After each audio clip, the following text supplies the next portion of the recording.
안녕하세요. 나는 변호사다. 김세라 변호사입니다. 고소와 고발의 차이가 무엇이냐? 이걸 많이 궁금해 하십니다. 일단 고소라는 거는 고소권자가, 보통은 피해자입니다. 고소권자가 수사기관에 대하여 범죄 사실을 신고하고 그에 대해서 형사처벌을 구하는 의사표시를 말해요. 반면 고발은 뭐냐면은 고소권자와 범인을 제외한 제3자가 수사기관에 대해서 범죄 사실을 신고하고 형사처벌 구하는 의사표시를 말합니다. 자, 여기까지만 일단 보시고 고소와 고발의 차이점과 공통점을 한번 쭉 설명을 해보겠습니다. 일단 공통점부터 볼게요.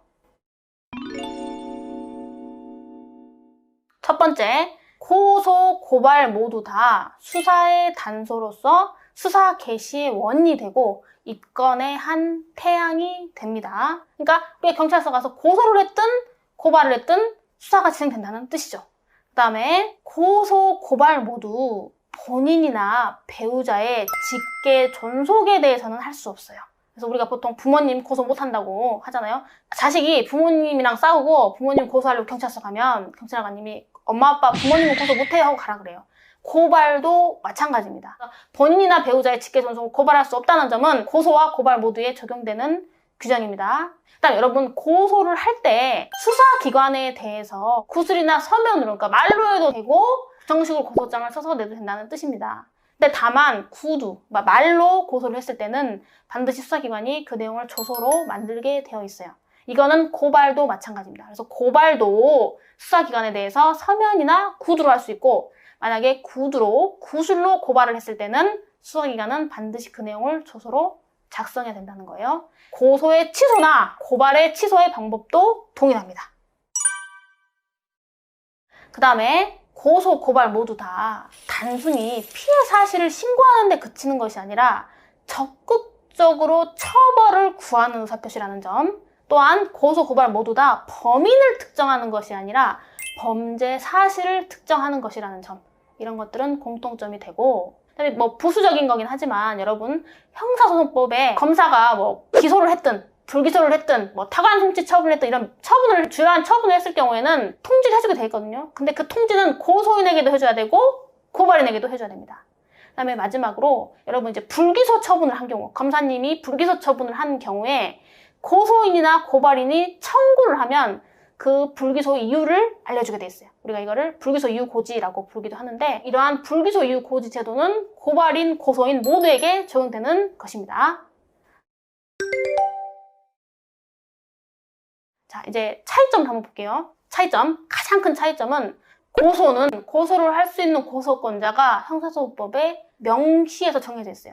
가장 중요한 거는 피해를 입은 피해자가 고소할 수 있는 거예요. 다만 이제 형사소송법에 피해자의 법정 대리인은 독립하여 고소할 수 있다는 조문이 있고, 피해자의 법정 대리인이 가해행위를 한 사람일 때는 그 피해자의 친족이 독립하여 고소할 수 있고, 마지막으로 피해자가 피해 당시에는 생존해 있었는데 그 이후에 사망을 해버린 거예요. 피해자가 사망한 경우에는 죽었으니까 그 사람은 고소를 못 하잖아요. 그 배우자나 직계 혈족, 직계 존속, 비속을 다 포함하는 개념입니다. 그리고 형제, 자매가 고소할 수 있다. 이런 조문도 있어요. 이거 말고도 몇 개 더 있는데, 하여튼 중요한 거는 고소는 피해자 및 그 일정한 관계에 있는 법에서 정한 사람만 할 수 있다는 거죠. 그런데 고발은 대한민국 국민이면 누구든지 범죄 혐의가 있다고 사료되면 할 수 있다는 것이 고발이에요.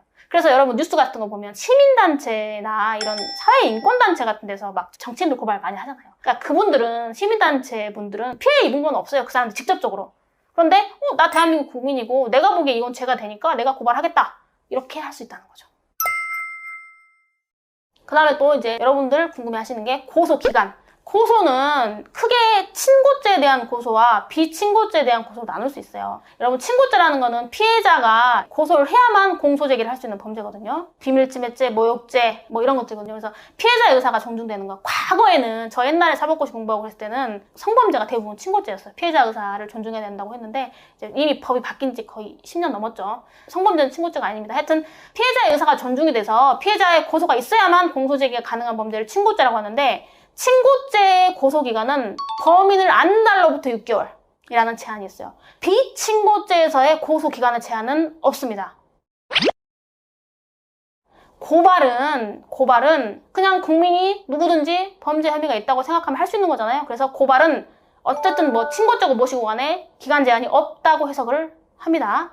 그 다음에 고소의 경우에 친고죄에 대해서 많은 고소 취소의 제한이 있어요. 그게 뭐냐면 1심 판결 선고 전까지만 친고죄에서의 고소는 취소할 수 있고, 친고죄에서 그렇게 1심 판결 선고 전에 고소를 취소해버리면 다시 고소할 수 없다라는 조문이 있는데, 고발에 있어서는 그러한 규정이 적용되지 않습니다. 고발은 어떤 취소에 기간 제한이 있다거나 재고발의 제한이 있지 않아요. 그래서 마음대로 취소했다가 다음에 다시 할 수 있다, 이렇게 해석하는 것이 고발입니다. 자, 이렇게 좀 일반 상식으로 좀 재밌게 보시라고 이제 말씀드렸는데, 이거에 대한 상세한 설명은 제 블로그에도 제가 포스팅 올려놨으니까 궁금하신 분들은 한번 참고해주세요. 오늘도 이렇게 시청해주셔서 대단히 감사합니다. 구독과 좋아요 꼭 눌러주세요.